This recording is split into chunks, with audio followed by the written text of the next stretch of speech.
आज हम लोग जा रहे हैं एक ऐसी जगह जहां महर्षि अगस्त्य ने भगवान श्री राम को राक्षसों का वध करने के लिए युद्ध में जाने से पहले भगवान विष्णु का दिव्य धनुष दिया था और 2 तरकश दिए थे और उनकी कुटिया आज भी यहाँ बनी हुई है। तो राधे राधे प्यारे प्यारे दोस्तों, मेरा नाम है नम्मी और मैं हूँ एक फुल टाइम कंटेंट क्रिएटर। तो आज मैं और मेरी पूरी फैमिली जा रहे हैं एक प्राचीन कालीन मंदिर में दर्शन करने के लिए, जहाँ पे हमको पहुँचने के लिए करनी पड़ेंगी पार पूरी 100 सीढ़ियाँ।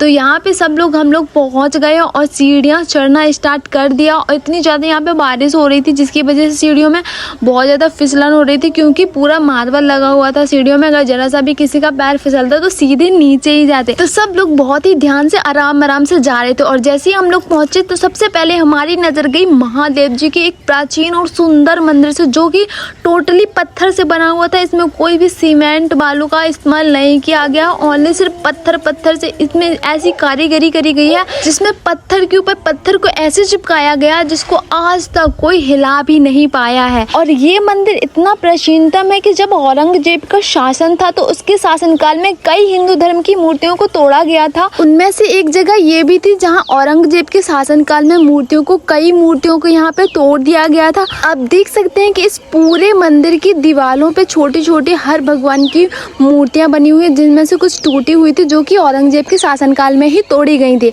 ये मंदिर बहुत ही प्रसिद्ध मंदिर है महादेव जी का। यहाँ पे महर्षि अगस्त्य महादेव जी की आराधना करते थे और इसके बगल में ही महर्षि अगस्त्य की कुटिया भी है। और महादेव जी के मंदिर के बगल में श्री राम लक्ष्मण और माता सीता जी का भी मंदिर है। आप देख सकते हैं कि कितना सुंदर और भव्य मंदिर लग रहा है दूर से देखने में, और कितना प्राचीनतम जैसे का तैसा मंदिर है। एक भी कुछ भी अलग नहीं हुआ, ऐसी कलाकृतियों से इसको नवाजा गया है। और वर्तमान समय में इसे सिद्धनाथ महाराज के नाम से इस मंदिर को पहचाना जाता है। और यहाँ हर सोमवार को और अमावस्या को बहुत ही ज्यादा भीड़ पड़ती है, दूर दूर से लोग यहाँ दर्शन करने के लिए आते हैं। तो चलो सबसे पहले हम आपको महादेव जी के दर्शन करवाते हैं। और ये देखो दोस्तों, ये है मंदिर के अंदर की दीवार है जो कि बहुत ही छोटी कलाकृतियों से बनाई गई है। और ये रहे हमारे महादेव जी। कहते हैं यहाँ की शिवलिंग का जो कलर है वो हमेशा बदलता रहता है। प्रेजेंट टाइम पे यहाँ की शिवलिंग का कलर ग्रीन है और ऐसा मान्यता है कि हर साल यहाँ का कलर बदलता रहता है शिवलिंग का। इस मंदिर की एक मान्यता और ये है कि यहाँ पे जो भी मन्नत मांगते हैं महादेव उसको पूरा करते हैं। जब भी पहली बार आप जाओ और कोई भी मन्नत लेके जाते हैं तो वो महादेव जी जरूर पूरी करते हैं।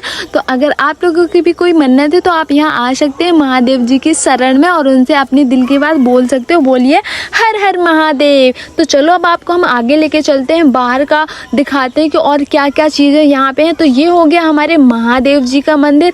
अब हम आपको दिखाते हैं महर्षि अगस्त्य की कुटिया, जो कि इन्हीं के बगल में है, मंदिर के बगल में। ये देखें आप, उनकी मूर्ति बनाई गई है महर्षि अगस्त्य की, जहाँ वो तपस्या करते थे। और ये रही उनकी कुटिया को एक छोटा सा मंदिर बना दिया गया कुटिया की जगह, और वहाँ पे उनकी मूर्ति लगी हुई है। यहाँ पे सब लोग आते हैं और माथा टेकते हैं और उनका आशीर्वाद लेते हैं। यही वो जगह है जहाँ पे श्री राम को महर्षि अगस्त्य ने धनुष दिया था और 2 तरकश दिए थे, जहाँ पे उनकी मूर्ति आज भी विराजमान है। पहले कुटिया थी पर गवर्नमेंट ने यहाँ पे अब मंदिर बनवा दिया ताकि मूर्तियाँ खराब ना हो।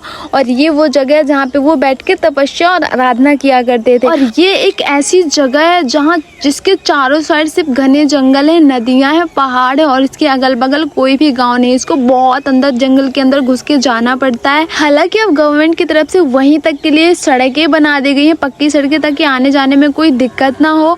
और वहाँ ऊपर जाने के लिए सीढ़ियाँ भी लगवा दी गई है। और यहाँ आसपास बहुत सारी नई चीजें करवा दी गई जिससे लोगों को आने में आसानी हो। देख सकते हैं कि ये जो पूरा एरिया अभी खाली है, लेकिन जब सोमवार होता है या अमावस्या पूर्णिमा होती है तो यहाँ पे पूरी जगह लोग भरे हुए होते हैं। यहाँ एक भी जगह खाली नहीं होती, इतने सारे लोग आते हैं। और यहाँ अपनी पूरी फैमिली के साथ आना बहुत ही अच्छा है। तो अगर आप लोग भी आना चाहते हो तो यहाँ का एक बार प्लान जरूर बनाइए और यहाँ के एक बार आके जरूर देखिए, आपको बहुत ज्यादा सुकून मिलेगा। एकदम आसपास कोई शोरगुल नहीं, कोई पोल्यूशन नहीं, एकदम शांति, सुकून। और अपनी प्राचीनतम इतिहास के बारे में जानने के लिए और अपनी फैमिली के साथ बहुत अच्छा टाइम बिताने के लिए बहुत अच्छी जगह है। तो आप लोग जरूर आइए। तो हम लोगों ने तो दर्शन कर लिए थे और सब जगह हम लोग ने घूम लिया था। तो अब हम लोग को जाने का टाइम हो गया था, क्योंकि हमको आए हुए बहुत ज़्यादा टाइम हो गया था और अब ये बरसात का सीज़न था, जिसकी वजह से आसपास की नदियाँ भी बहुत ज़्यादा आई हुई थी। इसलिए हम लोग को जल्दी निकलना पड़ेगा, क्योंकि रात होने वाली थी, अंधेरा होने वाला था। तो हमको अंधेरा होने से पहले यहाँ से निकलना था, क्योंकि जैसे कि मैंने आपको बताया कि ये एकदम जंगल के बीचों बीच है। और आप ये देख सकते हैं, ये छोटा सा नाला भी है तो कितना ज़ोर से बह रहा।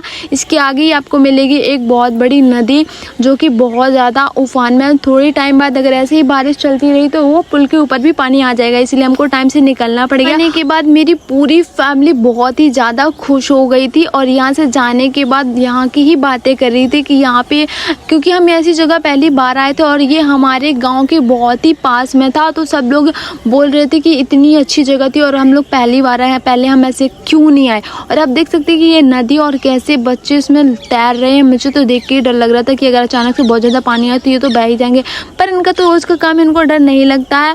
और यहाँ पे लोग अपने गाय भैंस को चराने के लिए आते हैं। और जैसे हम लोग गए तो फिर हमारा अचानक से मूड बन गया, क्योंकि हमारे बगल में ही जहाँ से हम लोग को जाना है, यहाँ से बगल में ही हमारे बुआ लोगों का घर पड़ता है। तो सबने प्लान बनाया क्यों ना अपने बुआ लोगों को सरप्राइज़ दिया जाए, क्योंकि मेरी बुआ रहती है एक ही गाँव में, 3 बुआ की शादी हुई है। तो बोलो चलो सबसे मिल के जाएंगे और सबको सरप्राइज़ देंगे। तो यहाँ से हम लोग सीधे निकल गए अपनी बुआ के लिए, लेकिन रास्ते में ही हमने को देखने को मिला कि एक गाड़ी फंस गई थी बहुत ज़्यादा कीचड़ में बारिश की वजह से। तो यहाँ पे फिर हम लोग को 1 घंटा रुकना पड़ा और फिर जैसे तैसे करके निकले हम लोग घर पहुँचे। और हम लोग को देख कर जो हमने सोचा था वही हुआ, हमारी पूरी बुआ शॉक्ड हो गई। वो उनने एक्सपेक्ट ही नहीं किया था कि हम ऐसा आ भी सकते। जब हमने कॉल करके बोला कि बुआ चाय बना के रखना, हम लोग आ रहे हैं, तो उन लोग को बिलीव ही नहीं हो रहा था कि हम लोग सही बोला। उन लोग को लग रहा था कि हम लोग मजाक करें, लेकिन जैसे हम पहुँचे तो आप देख सकते हैं वो लोग कितनी ज़्यादा खुश हो गई थी। तो हम लोग वहाँ गए, 1-2 घंटे रुके, चाय वाय पिया, फिर उसके बाद बुआ लोगों को भी बाय बोला और हम लोग निकल आए अपने घर के लिए। और जब हम लोग वापस जाने लगे तो मेरी तीनों बुआ बहुत ही ज़्यादा उदास हो गई थी। फिर हमने उनको बाय बोला और निकल गए हम अपने घर के लिए। तो आपको ये ब्लॉग कैसा लगा कमेंट करके ज़रूर बताना। अगर अच्छा लगा हो तो मेरे चैनल को सब्सक्राइब कर लेना अगर नए हो तो, और अगर फेसबुक में देख रहे हो तो फॉलो कर लेना। तब अब मिलते हैं आपको नेक्स्ट ब्लॉग में, तब तक के लिए राधे राधे।